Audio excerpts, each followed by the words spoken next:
Welcome to today's video. In this video, we'll see how to use Angular material autocomplete. I already have an Angular project here. I have already added Angular material using ng-add Angular material. And now let's see how to add autocomplete, like how to implement auto-completion functionality with an API. So I'll start by adding or like importing input module.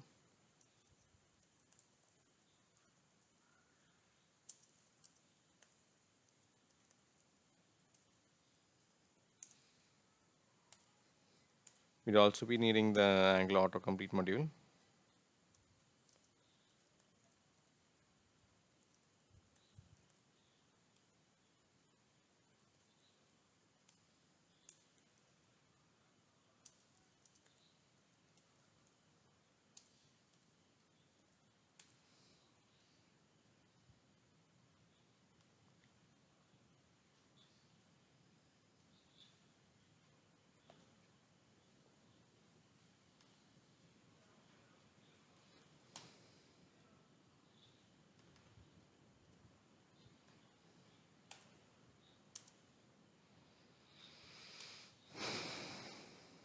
Let's import it to the imports array.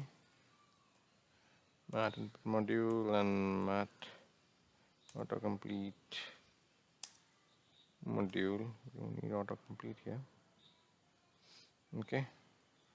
Now let's go to the app.component.html file. Let's add a at form field. Let's add a mat label inside. Employee. Now let's add a mat input.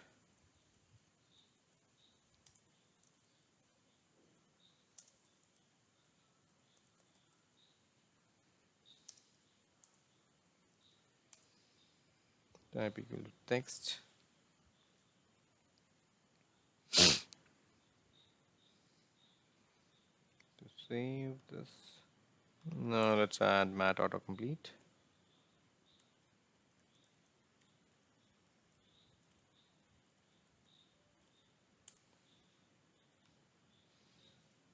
We'll be having some mat options.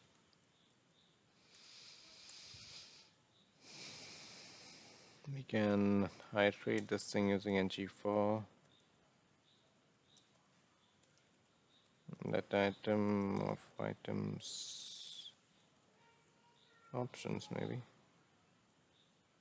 We can add item here. Now we need to link these two things, the input and the autocomplete. So we need to link these two things, the mat and the input and the autocomplete. So I'll just add the directive mat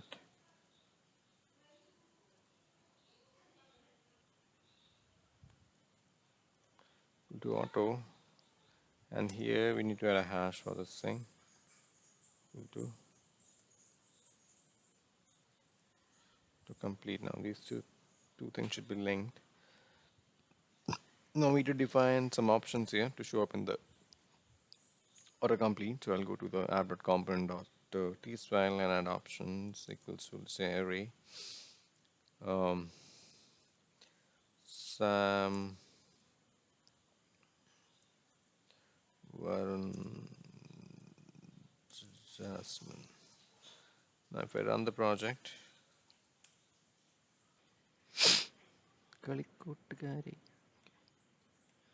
now let's load the application here. Okay, so here you can see the values and all. Okay, it's not saving that. We need to add. You can see once. Let's bring it to the position it a bit. Inspect class form field uproot. Let's put it in a div and move it to the center of the screen. That'd be great, I guess. I'll just div and maybe I put it here. We can add a class container. I'll just go with the container here. Dot container. Margin 100 pixels. That should show up somewhere. Okay, so not visible, but you can see on selecting this thing is not coming up here. So we need to set up one thing here. So let's add a value attribute here, which should be equal to item. Save it and run it, and that should work fine now. That's been right. If you clear this thing, click another one, looks fine. Now next, let's see how to like populate the value from. Right now we are populating the value from an array. So let's see how to do that from an API. So I'll create a service for that thing, and generate service.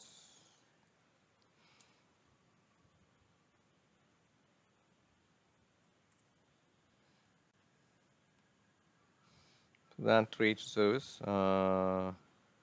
Let's import the HTTP module here. Import HTTP client, Angular.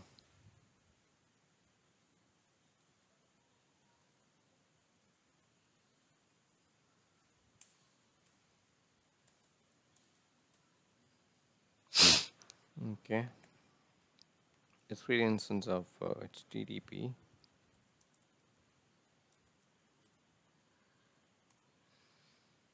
Now with this thing,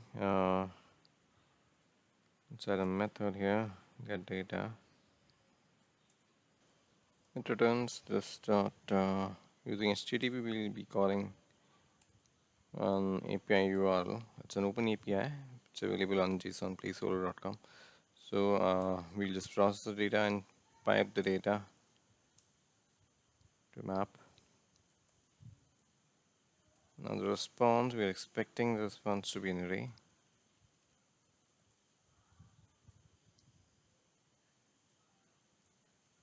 And we'll simply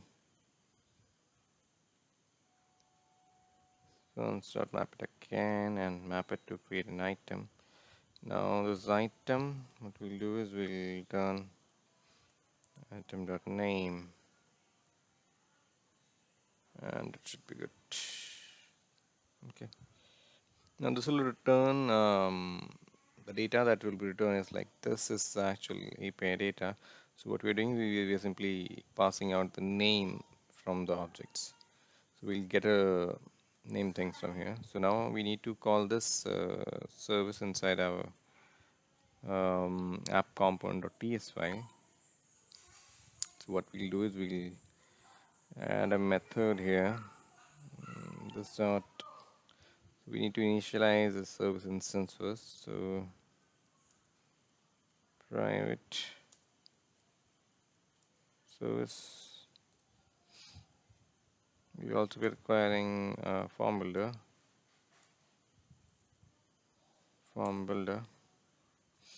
So let's get the data first, get names first. So inside this, what happens is this dot service don't get data, and we subscribe to that data. What response we get, we assign it to this dot options. Now if you simply call this thing, you should be able to see the names being populated. Okay, now if you load the screen, you should be able to see the data from the API. There you go. Now let's complete the auto completion things right now, and the auto completion stuff is not working. So we need to add something like we need to create a form builder first, maybe a form control. So I'll just add a method to init the form, which will initialize the form. So let's create something called a form group.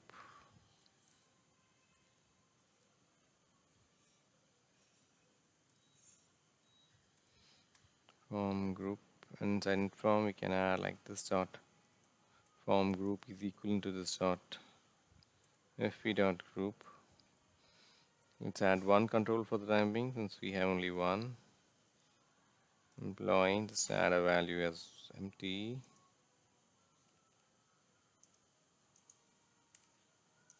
Okay. And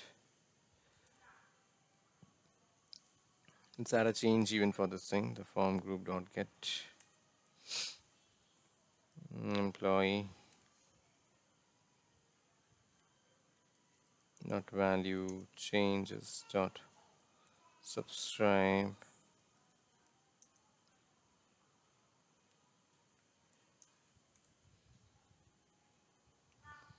So when the value of the employee changes, we need to filter the value based on whatever we are getting. So filter data.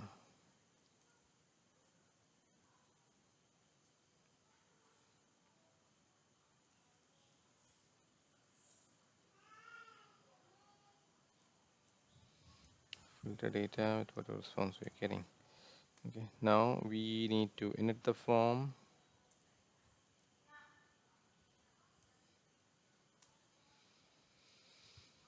So first thing what we'll do is we'll add a form here side and add a form group directive here. So form group and add a form control name, which is employee. Okay, so now it should be working. Just to be sure that it's working, what we need to do is we'll add a console log inside. Log data as response. You save it, you run it. Let's see how it goes.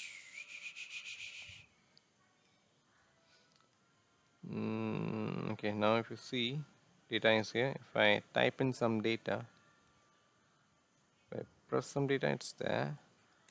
If I type in some data, let's say when, okay, that you can see that it's getting logged.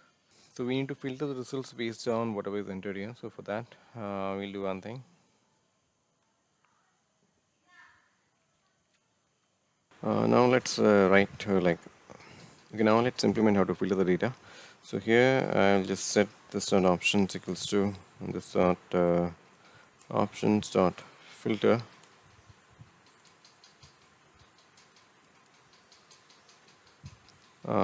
Based on we'll just filter it like return item dot to lowercase dot index of enter data dot to lowercase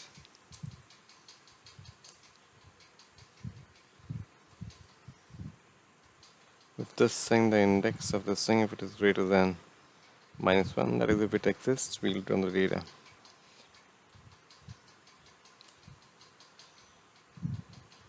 I'll type in Erwin, so that gets filtered. Now, okay, now now there is an issue with this thing. Once it has been filtered, it's not getting reset to the early option list. That's because this third option is completely gone. So what we need to do is we need to define one more thing here. Let's define a variable called filtered options. Now this dot filtered options will be equal to this, and filtered options is the data that will show up here instead of options. Save it whole and try running again. Refresh it. Okay, it's not loading. Okay, one more thing, I guess we need to modify the base source of the data or data also. Here we are getting the names and we are assigning it to the set options here. So this, okay, so we need to assign it to both. This filtered options or filtered data, filtered options will also be equal to response initially. Let's save it. Okay, when you run it again, you can see that list gets populated. Now let's say I search for Erwin, it's there. Now if I remove everything else, the list gets populated again. Okay, now if I search for Chelsea, it's there, and if I remove everything comes up again. So this is how you auto populate or like use Angular material autocomplete with an API. So I hope you like this tutorial. Do let me know your thoughts in the comments below. Thanks for watching.